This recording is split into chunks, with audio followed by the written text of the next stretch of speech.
This is where I gotta figure out here. Oh yeah.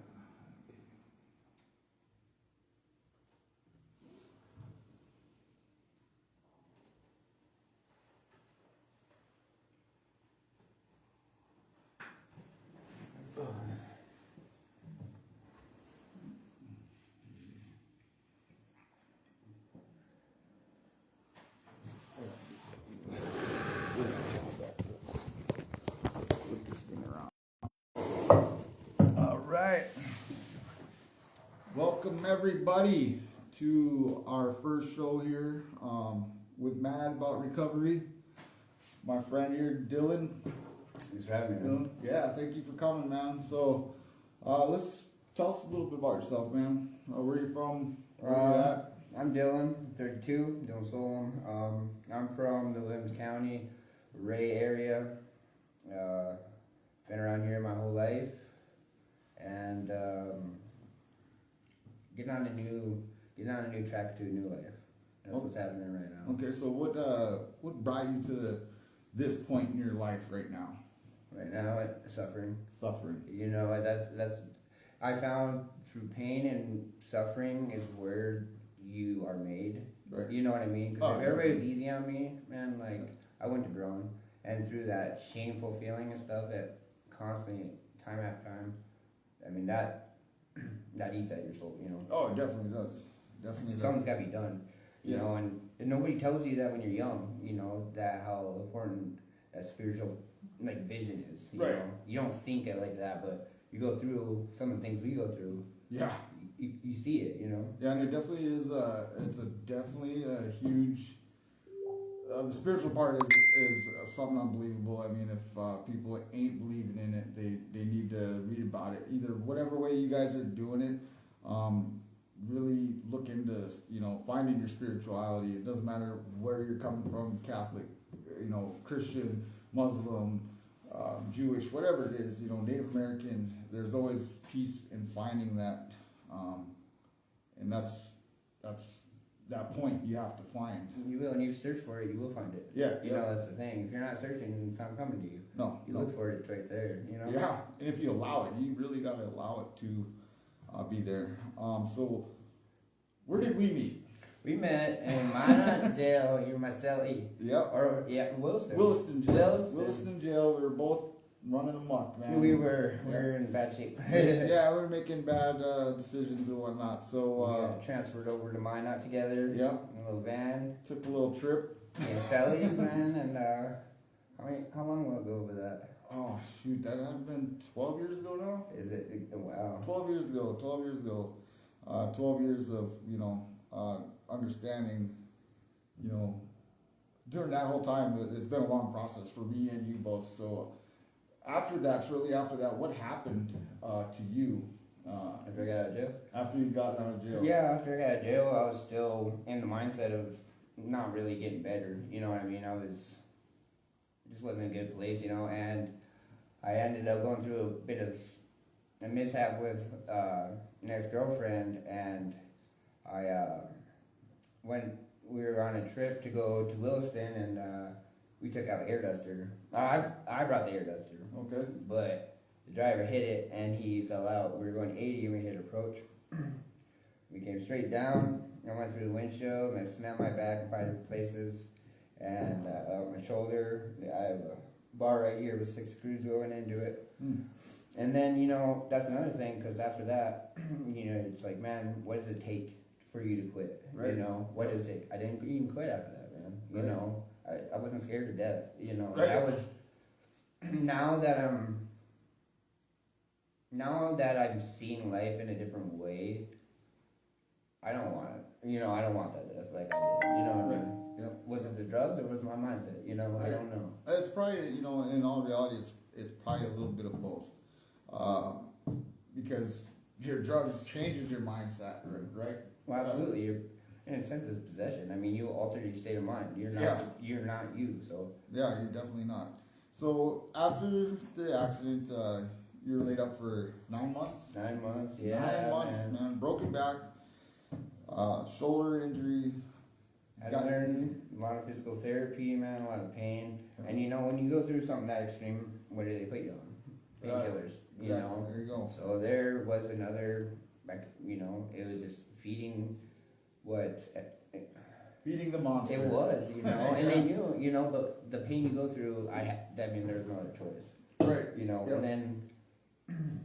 and then that's all I knew, you know, after so long, because I got prescribed Addies when I was like 6 or 7, and, you know, like, to my parents, they were just doing what they thought was best by these doctors that were just trial and error. Yeah. I don't know, in like the 90s, early 2000s, they were doing all that, you know. Right. So by the time I was 8, I was addicted to... Amphetamine. Yep. Amphetamines, yeah. Yeah. So I went through that to 18, and then I found marijuana. got rid of all the pills, and found grace in that, you know. Yeah, yeah. But you know, it introduces you to other people and other things. Yeah, yeah. You know, like if you can stick to it, good for you. But it can be a tool. But if you gotta know yourself, man. You gotta know yourself, and you gotta be able to set boundaries for yourself. Especially, cause they say marijuana is the gateway, you know, but it definitely is, cause the higher you get up on the chain, you know, the more interesting people are gonna come into your life. That's for sure. Yeah, cause I mean, marijuana was like my savior from the age of 12 all the way up until last year, you know. Right? No, yeah. So that's 30 years. But that's what I mean. You could use it as a tool, but you could also, I mean, I know people might laugh, but you can abuse it. You know what I mean? Sit in your basement all day and smoke weed. Oh, yeah. Definitely. So it's... And now they got these, you know, exotic pens and everything that are just lacing these kids up, you know, and it's like, they're not even ready for that, you know. They didn't even get a walk or anything before, or crawl before they started walking, you know. They went from run to run. You know, But yeah, so when you think about your life before substances, what are a few key moments or themes that stand out to you? Right, before substances. Oh, say that again? Before substances? Yeah, before substances. What's important to me is my family and me knowing that I'm not... I've always had this saying, I'm not an addict. Like, I knew I was an addict, but I was like, it's not who I am. I'm a lot more than that. Okay. And I've always said that and kept that real. Yep. And that's helped me fight a lot too. But, you know, thinking of what I've done to my family, man, like, the only people that love me and stuff, that's important to me, you know. That's why I'm fighting back, you know. Right, yeah, you got it, man. I'm fighting for myself too, but to be better me, for them, you know. Yeah, you have to build barriers for yourself and strengthen yourself back up. It's like, so these last 5 months of my life, I took in, I'm silenced myself from everything, and I had to recreate myself, you know. And isn't that such a dreading process of confusion and you're just like, man, who do I even talk to, or why does nobody even hit me up, or why is this, you know? It's like, it's I don't know what to do without this in my life. Right. But then you, in the same sentence, you're realizing who's your true dogs, who's there, who's gonna eat with you at the table when you do get to the point that you're at. You know what I mean? Right, man. Like, I think it's good to have a testimony, you know, because if I went and people wouldn't want my advice if I was falsely saying stuff, you know what I mean? Yeah. But if you show that you have a testimony and story, man, exactly. Like, is that guy meant through this, you know? Yeah. And you hear a lot. If I did it, you can, you know? Right, yeah. That's damn true. It is true. And it's just how much a person that you know, because in addiction, there's a lot of those people who are like, oh, that's not going to help me, it's not going to do this, you know. Not me. First of all, you're doubting yourself right there in the beginning of your addiction. If you want recovery, in all honesty, you have to be the first person to walk yourself that first step, and then you got to keep going. Because it's a rough, because at that time you're going to realize how many people you hurt, how many people gave up on you, and you're going to have to do a lot of it alone. That's why they have these groups, you know, NA. I go to NA when I can. Work's got me so, you know, busy and stuff. Do you go any programs? I go to AA, which, like, just because of NA, you know, alcoholism wasn't my problem, it was narcotics, but I just found, well, I got adopted into AA first. Okay. So I was more familiar with that. You know what I Okay. mean? I know it's the same process, different wording and stuff. You Yeah, know what I yeah. mean? So I mean, I'm still doing my stuff, but it's weird going to an AA and not having an alcohol problem, and then you slip up and be like, oh, you know. Yeah, they're like, hey, you're in the wrong room. You Well, know, actually, no, I'm not. I'm here to get all aspects. but you know, a lot of these towns do provide, small towns, these meetings and stuff. There is, you know, like. They're there. Yeah, they are, man. They And are there's definitely there's there. a man sitting in there every night, Friday night, you know. Yep. Doesn't matter, and that's cool, you know. Yeah, it's definitely needed. I mean, some of the programs that are, some of the programs are pretty successful in helping people.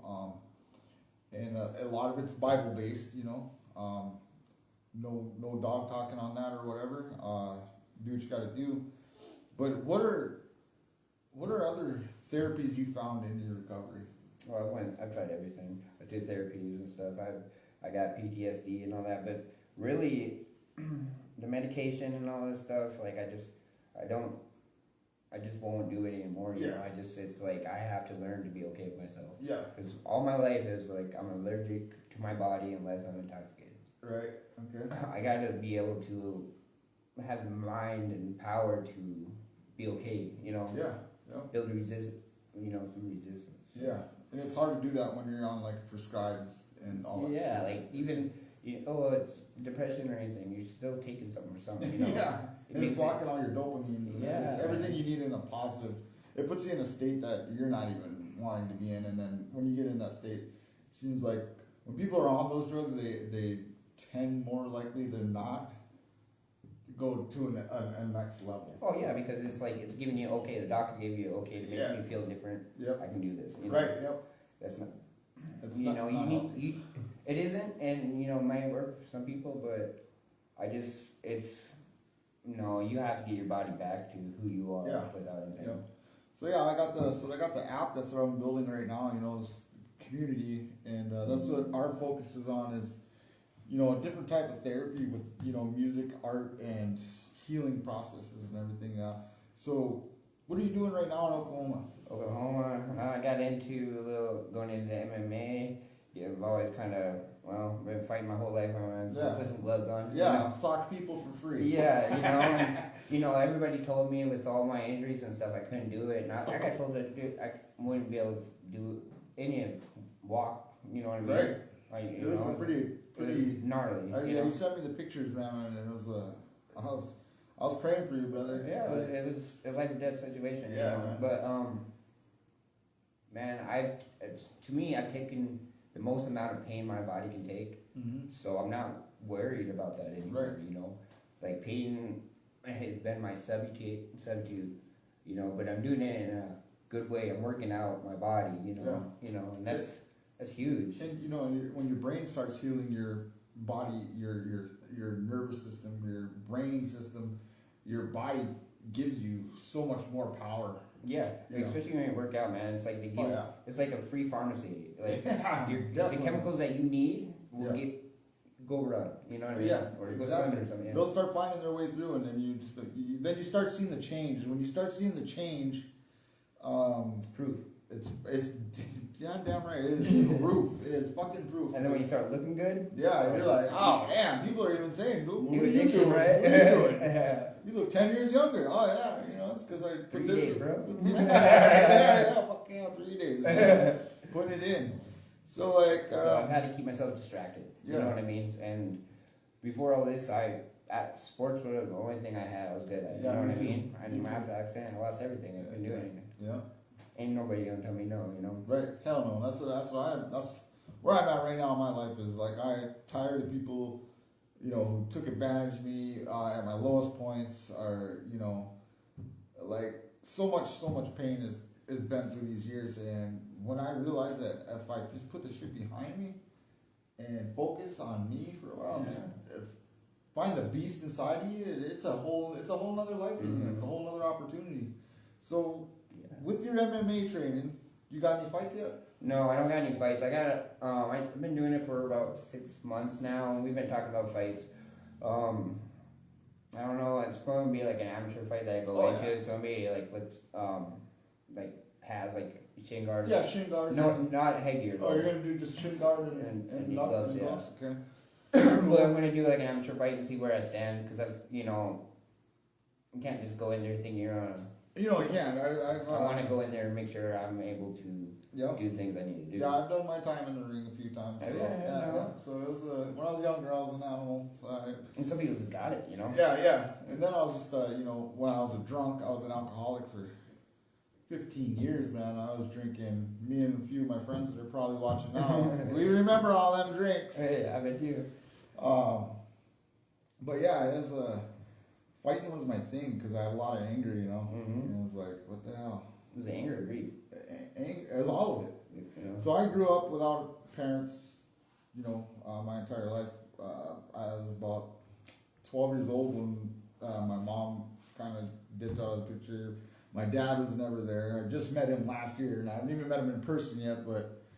It's good you open up to it. Yeah. Especially if you have your own family and knowing what you want to bring around and, kind of being hesitant, but like... Yeah, and the only reason that I even, came across my dad is because I learned to not hold it as a regret, you know what I mean? His choices? His choices. You understood him now? I understand. I don't understand him. He hasn't talked to me openly yet. Was he an addict also? No, he's an aeronautical engineer. So he builds rocket engines and shit. So he was set off good. Yep. But yeah, he wasn't there, and it's just like I held a grudge for a long time, and it angered me. But once I released it, my focus on life has been so much better. I don't anybody that hurt me in my life, I openly and publicly apologize to them. Mm-hmm. Exactly. That's you have to. Yeah. If you don't do that, you're carrying a lot of weight on your shoulders, and it makes it an awkward situation when you come across that person, does it not? Yeah, of course. Bad. I'm not the same person I was. I'm sorry. But it's still fun. My dad was an addict, and he left early too. And I understand. Like I've always said, I got my dad's spirit, my mom's heart. I care for people so much, but I got this fire in me, man. Yeah. And I don't know where it comes from, and not having a role model and learning everything on your own. That's a man's journey. It really is. The streets to become your parent. I remember, I was 18 and going to the oil field, and I didn't know like certain tools, and I was getting laughed at. And I found out that people had dads to teach them that. You know what I mean? And I was like, why are you laughing at me? Right. I don't understand, but I learned everything by myself. You know what I mean? And I didn't take my personality and my thoughts and the way I'm going to be from anybody. Right. That's the coolest thing that's formed from not having a father. Right. You build a structure. You get a more understanding to everything that you're using in life. That's damn for sure. It'd be nice to have like a dad be like, hey, don't go there. Here and there. Or smack you upside the head when you're getting online. Can't do that, but No, that's what I always wanted was when I was younger, is just somebody to kick my ass when I was out of line, and I never found that really. That was a painful moment for me. Like I tried to blame my parents for not being there for my actions, but I know that I'm my own person, and if I'm fucking up, that's on me, Mm-hmm. And you think about think about probably how your mom thinks about dipping out and stuff. She probably holds some shame and grief too. Oh, she does. So we've been talking a lot lately. She's currently she's not in the greatest health condition. She's got cancer in her liver. So I hear that. Yeah. So we're trying to open up, make amends, and I'm cool with it. I told her I'm not mad at her. I don't know what she was going through in life. I do kind of, she was with some bad people, and, they kind of directed her, but it is what it is. That's why I'm here for my kids. I love my kids so much. And I met your kids, and man, you do, they, absolutely. Yeah, I see awesome. You're a great dad. And that's the thing, from not having a dad to being a dad, you know exactly what they need. Yeah, definitely. Right? What do I need? Give it to them. Actually, that was the tough thing, is I don't have like all the tools that I should have had, like I didn't have like a soft spot, I was always rugged and rough, like I was direct, Yeah. And it's like, yeah. You gotta have some grace with them, Yep. So So with your MMA and stuff, you found a tool to, fill that void. Yeah, right? man. Yeah, and like moving and getting away from everybody was a big thing too. Loneliness and stuff like that. But I had to, man. I had to get away because if I just stayed around, I was going to be doing the same shit. You know what, so they say, with a group of people, you're not lonely. Well, with a group of unreal people, you're very fucking lonely, right? Yeah. Because you find out how lonely it gets, like when you get into a prison situation or a jail situation. Who messaged you? Who calls you? I mean, did you have calls and shit when you were locked up? Oh well, I don't know. No, me either. I spent 3 years in prison, and I never got a phone. I got a little yellow note from my mother one time that said, "I can't believe you're doing the things you're doing." And I'm like, hey. That's something. At least I'm doing something. No, I mean, I've had family gracefully, because, they've seen something in me, I've never truly, like, I've always tried to not, like, there was a time when I was full into it, but, like, the last 4 years before I, like, really got into it, trying to get sober, learning, putting myself in AA, rehab. Like, when I went to rehab, I was the only person there that put myself in there. Everybody's in there because of the jail. Yeah, that's me too. I did 23 weeks of treatment here in Minot. Oh, wow. I took it amongst myself. I walked in there, and the reason I got to that point is, well, I had an experience like you, close to death situation this summer. I'd lost everything because I got into bad business with a bad person who took me for a lot of money and put me in a position where I just gave up on life. Like, I lost $86,000 in 3 months. Trusting somebody who took advantage of me. And yeah. Oh, I definitely. That's valuable. I found out I was an asset, and I walked away from it. With nothing. I really didn't. I said, "Fuck it. I'll build it again. I'll do it again. If I did this, I got this far. You can do whatever you want. You can make a mockery of me or whatever. But in the long run, I should have known that I was in complete control the entire time. You know what I mean? And if they want to do that, man, I've been wearing dirt on my name for how long? Right? It's like that doesn't bother me. And what's good about being like a recovering addict is that our addict mindset of how we're gonna get it done because we got to get it done. Yeah. That doesn't leave when you get sober. No. You just do it more efficiently. You see these addicts who recover and fly to the top. Right. Yeah. Because they had so much that they're doubting themselves, and people were doubting them, and people were using their past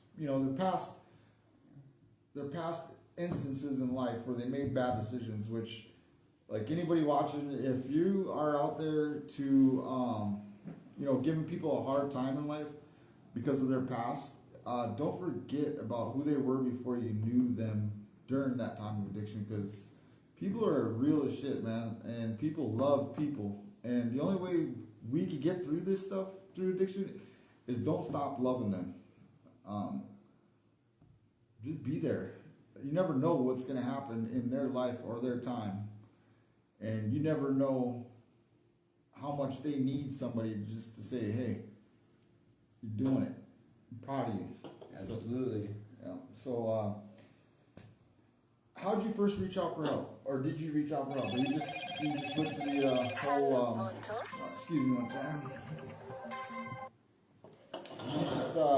You just got it. And then my friends were dropping like flies, bro. Right. I had 15, 20 friends die in a big, small town like this. Right, yeah. Anybody that's close to me. 7 years, 36 people I've known and friends have passed away from either a murder, drug overdoses, or, Yeah, all my friends are in prison and stuff, you know what I mean? Yeah. And it's like...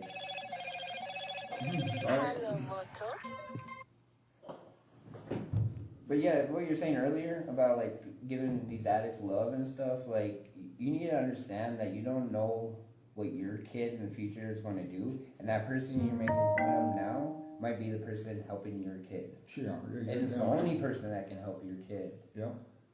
So you just need to think that we are people. You know what I mean? Like it's hard to see people don't want to be around us when we're in addiction. I understand that. But that's what we need. Right. Yeah. So when you started your recovery, what was your first step? What was your first step to understand that's what you want to do? This is what you want to put behind you, and this is where you want to be. Did you lay it out like in a plan? Like, so when I started getting sober, I wrote a fucking plan, and I started knocking each one down at once. I never overloaded myself, because if you overload, you're gonna self sabotage real quick. Fail quick, and you're gonna be like, oh, I'm still the same fucking guy, and you don't do that. Clean a drawer a day, you know what I mean? Do the small things, accomplish it, and no time you'll be doing goals, you know what I mean? Big time. And that's the thing, it's like, when I got sober, it's like, what can I do? What value do I have? I've been in this for so long, but man, like, when you are able to give your time to your abilities instead of like a drug, right? It's like, man, I didn't know this was even something. Right. You know what I mean? That I was capable of like this. Yeah, no, I totally believe it. And every time that I've tried to get sober, like, and kept trying to get sober and failing, every time I've become a different version.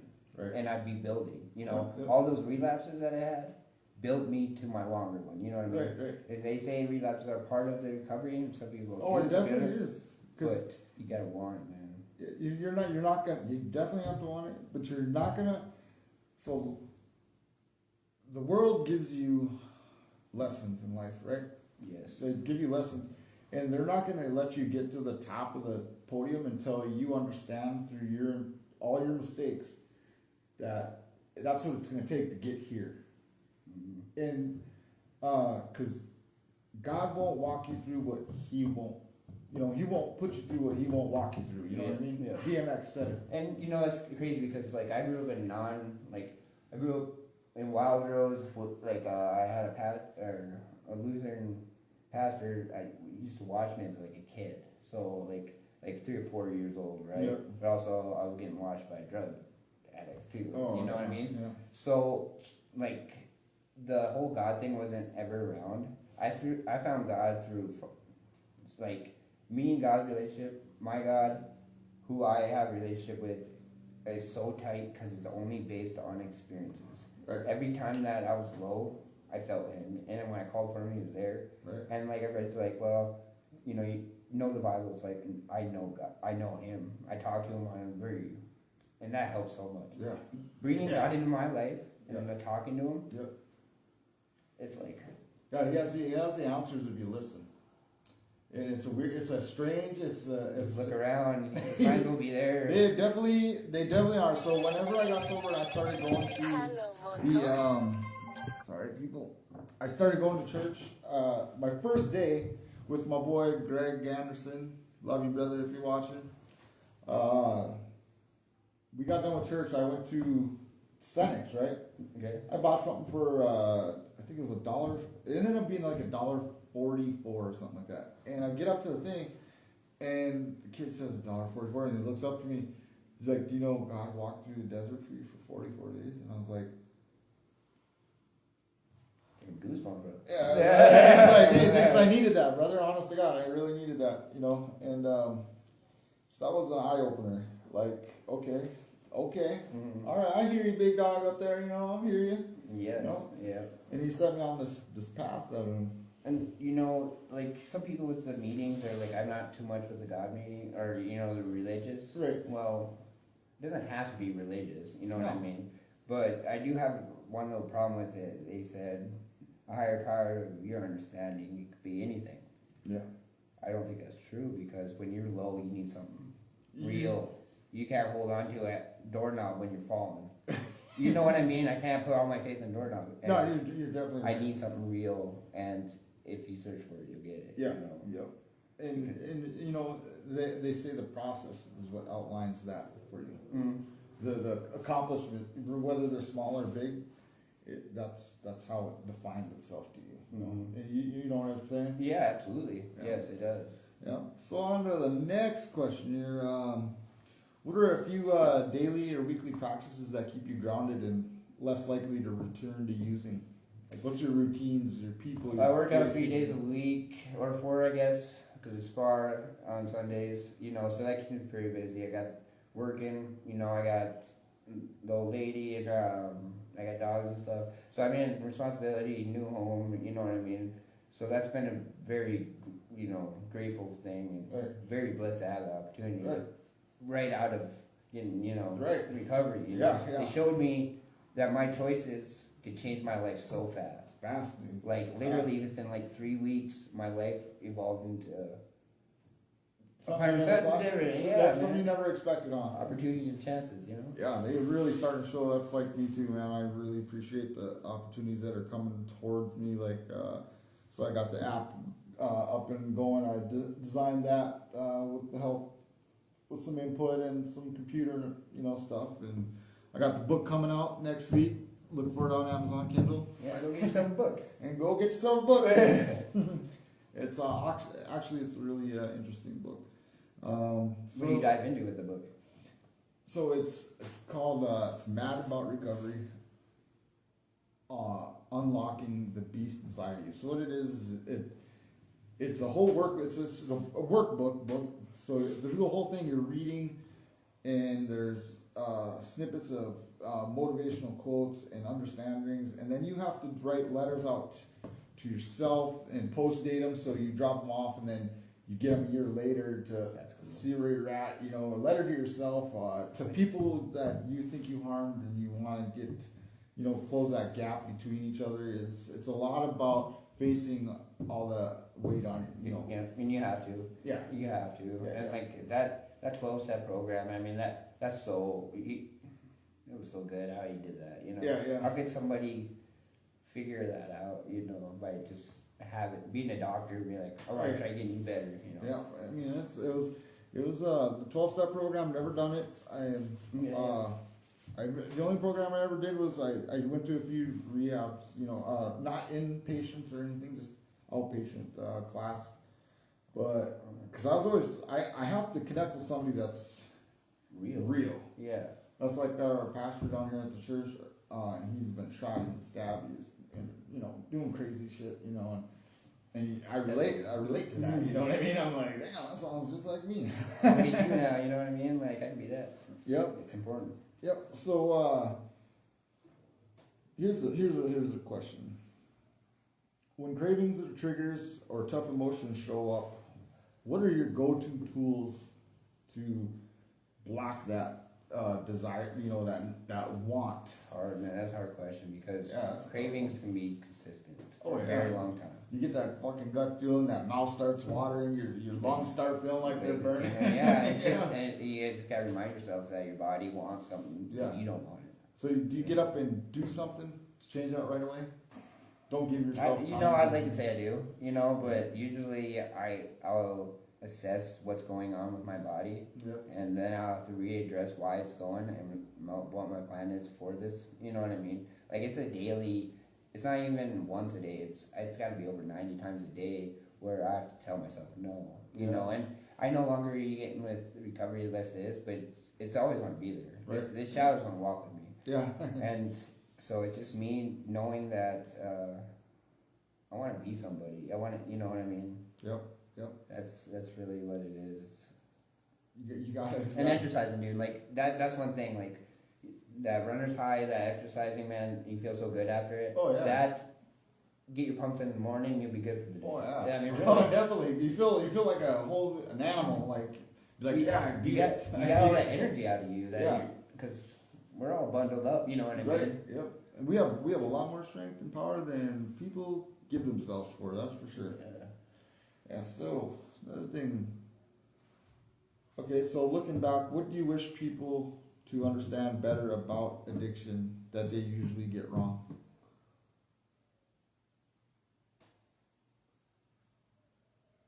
I think you gotta understand grief. I think grief has been. I mean, some people get in because of offers, but my experience has been through hurt and grief that people have gotten into the drugs. You know what I mean? So I think you really gotta focus on working through your stuff. You know? Right, yeah. Grief is a tough one. And I've had a lot of people die that were close to me, and you know what I mean? I went through a lot of grief, and that's why I went through a lot of relapses. Yeah. You know, but that was my walk, you know. Right. And it's not that I was chosen between all my friends. It's just that I just wasn't ready to give up. Right. I was always not wanting to be this person. Yeah. And you know, when you're a kid told, like, there's something wrong with you, Adderall, you know what I mean? Yeah. You start thinking, there's something wrong with me. Yeah, so now As soon as I quit thinking that, there's nothing wrong with me. Right. Something wrong with you guys. guys. You didn't want to fucking do with me. Like, Yeah, what you know, and that's what it was like. You know, at school, it's like your kid's going crazy. Yeah. It's a kid, bro. Well, no, he wants engagement. Yes. He's yearning for engagement. You're telling him to sit the fuck down and shut up when he's like, hey, oh, why does this chair roll like this? Why does this chair twist like this? Why does this table stand up on these four legs? Like, he has questions. He's rambunctious, and to understand a mind like, because I was the same way, I was on pills too. To understand that is captivate their mind with something. Give them a challenge. Give a kid a challenge. If your kids are on any kind of stuff like that, you know, ADHD medication, ADD medication, get them into something: wrestling, basketball, football, track, a Lego group, man. A community of some sort, you know. Something they can express themselves, because that's all they want to do. They want to express themselves, because if you look at it this way, I see it. I've seen the numbers. The ADHD, ADD kids, they might not make it all the way through school, but they're the ones building America. They are. They really are, man. Because we don't stop, you know. No, we don't. We can't stop. Like our brain wired. Yeah. You know, is that true? Because like you think about it, is that true? Because we're just kids, you know. It's. I mean, hey, if they gave us a tool belt when we were younger, I bet we would have made this world a lot better than it is now. Yeah. Yes, sir. Yeah. So what do you got going on for Christmas, brother? You know, I came up to see the family, man. It's been a few years since I was been able to come see them, and I've been really, really happy and grateful to be able to be a new person for them. It's And my fucking nieces, awesome, and you know, they've watched me hurt myself for so long. Yeah. You know, I'm sure they're nervous and stuff. Yeah, but, you know. Have you seen them yet? Not yet. Not yet, huh? Tomorrow's the big day? It'll be tonight. When Oh! I get home, you know, so it'll be really, you know, and those cool is, you know, they've, addiction's been in our family, you know, but, they understand it. They understand it, but they just, it can influence other people's lives in a negative way. Oh, yeah. And if you're, you know, I understand that, you know. Yeah. If I could be a hazard to yours, you know. Yeah. Did you understand that when you were using? No, like, I remember there was a story where, you know, my brother really put it in perspective. Like, I went and stayed with him, and I went and got high, and he locked the doors of his nieces because he didn't know how I was going to act. Because, you know, and he, you know, he's never done really anything, and it's just like, I mean, brother, man, you really think I would hurt my nieces? Right. It was the understanding of he doesn't know who I truly, you know. Right. He doesn't know the community or that broke me so much. Man. Oh yeah. Like, you know, because I have nothing but love for my family, you know. Yeah. And it's just like, but, you know, I understand, you know, like, he didn't know, you know, and that I was like, damn, me being intoxicated like this, I'm a hazard in some people's eyes. I never saw it like that. No, me neither. It's like I thought I was concealing it good enough. Like, no, motherfucker, your eyes are super wide and you're out there digging holes at 2 o'clock in the morning. What are you doing? Man, and it's things like that. Those are the things that need to happen, though. Yeah. You know, they're the deciding factors on yo, motherfucker. This is what's happening. You're cutting all these people out. It's not good. It's not good. So it's a big Christmas tomorrow. Yes, it'll be good. Nieces, brother, the whole family together. Seen the brother already? Time. I have not. No. You haven't seen the brother yet? I saw the parents, and we're gonna see him and go over there tonight and have dinner and kind of have a family night and see how it goes. You know. And, super stoked for it. I suppose. Yeah, man. It's Fuck cool. yeah, man. That's gonna give you more motivation to keep doing what you're doing. Right? It did. You know, even prior here, it was like I wanted to come back a different person. You know what I mean? I wanted to show them that, you know, I'm not okay with where I was at ever. Right. Hey, ever. I mean, we're on live right here, so just to let you guys know, it takes a real motherfucker right here to come on this show, which is brand new. I'm brand new at all this, and he's letting everybody know, man. He's coming back. He worked hard. He's doing a great job. He's looking healthy. He's looking good, man. He's got his MMA career and his trailer career down there. He's making moves, and I'm so proud of this guy right here. And man, it's awesome to see you, brother. It was, man. It was amazing talking to you. Yeah, man. We got to do this again. Yes, anytime. We want to get you to your family, man. I didn't want to take up all your night. And yeah, this is really exciting, brother. I hope I could offer something for you guys. You know? Oh, yeah. This is Dillon SOLEM, Yeah. Jasper Thomas, Mad About Recovery. We thank you all. Merry Christmas, Happy Holidays. Love you, peace. Love. Do your thing. And here's the thing. If you see somebody down and out, push them in a direction that they need to go, not where they want to go. Just be like, hey, these are what's gonna happen to you. If you're gonna make these critical decisions on not going home or not staying sober, this is what's gonna happen to you. It's gonna take a little bit of that. I call it tough love, but that's what's gonna save their lives. Be real with who you love, and don't stop. Yeah. Be there for yours. Yeah. Be there for yours no matter what. You got anything left else you want to say before we close it out? I don't know, man. Just keep working hard, never quit. I mean, it is just dig.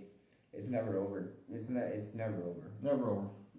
Hell no. No, it ain't. You set your own limitations. Yeah, man, you do. Put these up. You're gonna start at the back of the wall, and that's your best spot. You're not gonna fall, so just keep swinging forward and Find that beast in you. It's there. It's there waiting. Mm-hmm. Love y'all, man. Take care, guys. Merry Christmas.